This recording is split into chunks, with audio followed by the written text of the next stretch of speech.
जहाँ तक कि इस्लाम का सवाल है, एक मुसलमान बहुत अच्छा मुसलमान रह सकता है प्योर वेजिटेरियन बन के भी।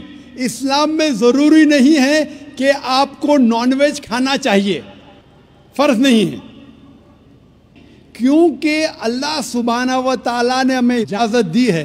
कुरान मजीद में लिखा है सूरह माइदा सूरा नंबर 5 आयत नंबर 1 में कि वो जानवर जो आपके लिए हलाल है, 4 पाँव के, जो आपके लिए हलाल है, उसको आप खा सकते हैं। लिखा है सूरह नहल में सूरा नंबर 16 आयत नंबर 5 में भी कि वो जानवर जो आपके लिए हलाल है उसका गोश्त आप खा सकते हैं। ये लिखा है सूरह मोमिनून में सूरा नंबर 23 आयत नंबर 18 में भी। कई जगह लिखा है कि आप हलाल जानवर का गोश्त खा सकते हैं। जब कुरान मजीद में हमारे खालिक, हमारा रब, हमारा अल्लाह सुब्हाना व तआला परमिशन देता है तो हम क्यों ना खाएं। कुछ गैर मुस्लिम कहते हैं ठीक है आप जानवर खाते हैं, कोई एतराज नहीं, आप जानवर खाते कोई एतराज नहीं, लेकिन आप जब ज़बा करते हैं तो इतने तकलीफ से जानवर को क्यों मारते हैं, तड़पा तड़पा के क्यों मारते हैं? एक झटका दो जानवर मर गया।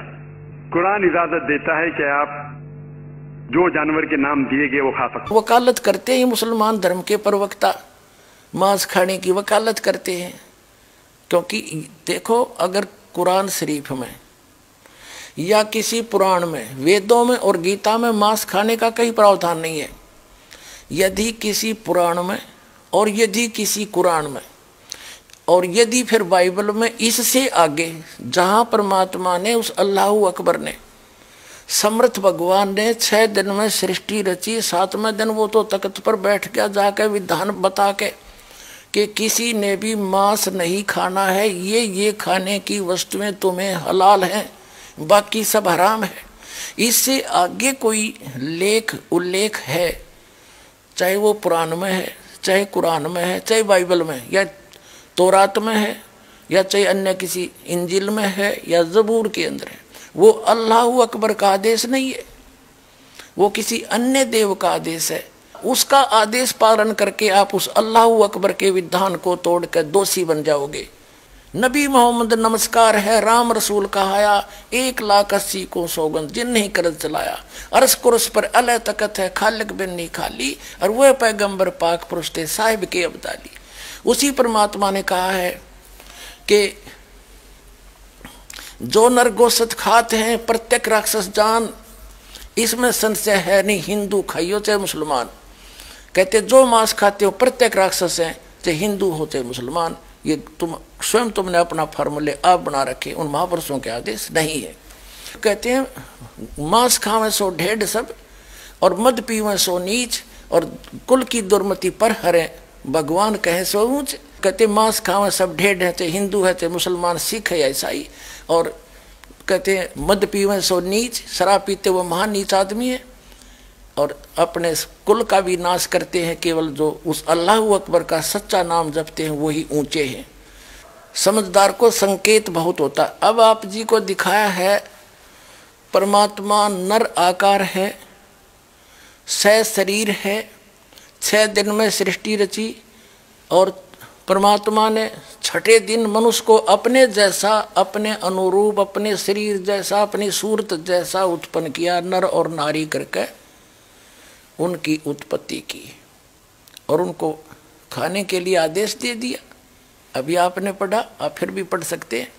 और आगे फिर वो क्या कहता है देखो, और परमेश्वर ने कहा, नर और नारी करके उनकी सृष्टि की, और परमेश्वर ने उनको आशीष दी, उनसे कहा फूलो फलो और पृथ्वी पर भर जाओ और उसको अपने वश में कर लो, और समुद्र की मछलियों तथा आकाश के पक्षियों और पृथ्वी पर रेंगने वाले जंतुओं पर अधिकार रखो। यानी उनसे जैसे इंसान ने शेर तक को भी काबू कर लिया, हाथियों को भी बांध लिया, तो इस ऐसे कंट्रोल करने के लिए कहा उन्होंने। आगे देखो, फिर परमेश्वर ने उनसे कहा, यानी मनुष्यों को भी, फिर परमेश्वर ने उनसे कहा कि सुनो, जितने बीज वाले छोटे छोटे पेड़, ये मनुष्यों के लिए आदेश है, सारी पृथ्वी के ऊपर हैं, और जितने वृक्षों में बीज वाले फल हैं वे सब मैंने तुमको दिए तुम्हारे भोजन के लिए। मनुष्य के लिए उस अल्लाह ताला का आदेश, अल्लाहु अकबर जिसने 6 दिन में सृष्टि रची, 7वें दिन तख्त पर जा बैठा, वो है अल्लाह अकबर है, वो अल्लाह कबीर है, वो कंप्लीट गॉड है, वो सर्जनहार है, वो क्रिएटर है। उस क्रिएटर का आदेश नहीं है मांस खाने का मनुष्य को, ये पक्षी पशु पक्षियों को भी नहीं है। आगे देखो, तुम्हारे भोजन के लिए, ये तो मनुष्यों के लिए। आगे देखो, यहाँ आगे हम, और जितने पृथ्वी के पशु और आकाश के पक्षी और पृथ्वी पर रेंगने वाले जंतु हैं, जिनमें जीवन का प्राण है, उन सब के खाने के लिए मैंने सब हरे हरे छोटे पेड़ दिए, और वैसा ही हो गया, यानी घास फूस से। और तब परमेश्वर ने जो कुछ बनाया था वो देखा, तो क्या देखा, वह बहुत अच्छा है। तथा सांझ हुई, फिर भोर हुआ, इस प्रकार ये 6वां दिन हो गया। अब 7वां दिन, यूं आकाश और पृथ्वी और उनकी सारी सेना का बनाना समाप्त हो गया, और परमेश्वर ने अपना काम जिसे वह करता था 7वें दिन समाप्त किया, और उसने अपने किए हुए सारे काम से 7वें दिन विश्राम किया। और परमेश्वर ने 7वें दिन को आशीष दी और पवित्र ठहराया, क्योंकि उसमें उसने सृष्टि की रचना के अपने सारे काम से विश्राम लिया। ठीक, अपने आत्माओं,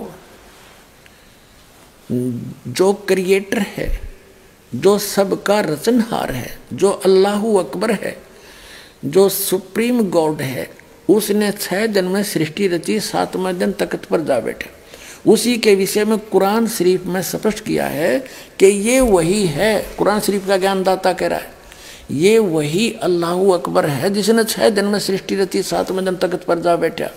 उसकी खबर किसी बाखबर से पूछ लो, वो तो 7वें दिन सारी रचना रच कर चला गया। उसके बाद इस काल के अंतर्गत आ गया बागडोर, और इसने फिर अपने 3 पुत्रों को ड्यूटी दे रखी है। इस काल भगवान ने भी अपने 3 पुत्रों को, ब्रह्मा विष्णु महेश को ड्यूटी दे रखी आँखी संभालन की, तो वो आगे ही ने बागडोर संभाल ली।